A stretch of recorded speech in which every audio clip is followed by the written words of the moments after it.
आज हम कुंडली के चतुर्थ भाव का विचार करने जा रहे हैं और उससे हम ये पता लगाएंगे कि क्या एक जातक को भूमि का, संपत्ति का या घर का सुख मिलता है या नहीं। तो इसके लिए हमने सबसे पहले ये एरीज लगन की कुंडली को आपके सामने लगाया है। इसमें आप देखें तो एरीज लगन में सबसे पहले 1 नंबर लिखा है जो कि मंगल की राशि बनती है। तो इसी तरह से हमने सेकंड हाउस में 2 नंबर और 3, 4 करके इसी तरह 12 राशियों को बैठा लिया है।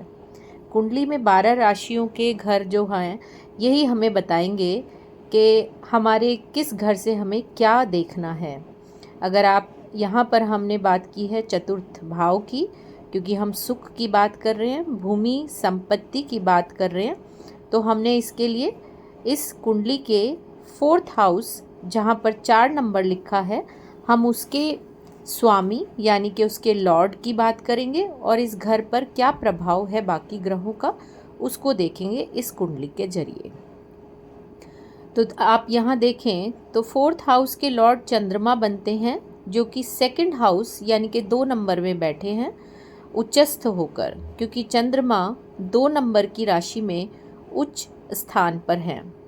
अब बात करें अगर हम कि यहाँ पर गुरु को देखें तो गुरु की दृष्टि पड़ रही है चंद्रमा पर, और किसी ग्रह की दृष्टि में अगर और देखें तो शनि की भी दृष्टि यहाँ पर चंद्रमा पर जाती है, 7वीं दृष्टि, और गुरु की 5वीं दृष्टि 10th हाउस से।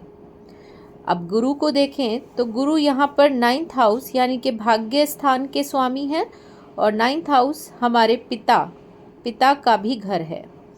तो हम उससे कह सकते हैं, क्योंकि गुरु की दृष्टि पड़ रही है, कि जातक को पिता से भूमि संपत्ति का लाभ अवश्य होगा। साथ ही साथ हम एक और चीज़ देख रहे हैं कि जो शनि हैं वो 10th हाउस के लॉर्ड हैं और 11th हाउस के लॉर्ड हैं, जो कि 8th हाउस में बैठे हुए हैं और वो मंगल की राशि है। वहाँ से वो 7वीं दृष्टि से चंद्रमा को देख रहे हैं। साथ ही साथ शनि की 3री दृष्टि भी होती है जो कि 10th हाउस पर गुरु, शुक्र और केतु पर भी प्रभाव डाल रही है। इस हिसाब से देखें तो हम ये कहेंगे यहाँ पर शनि कर्म स्थान के और लाभेश के स्वामी बनते हैं।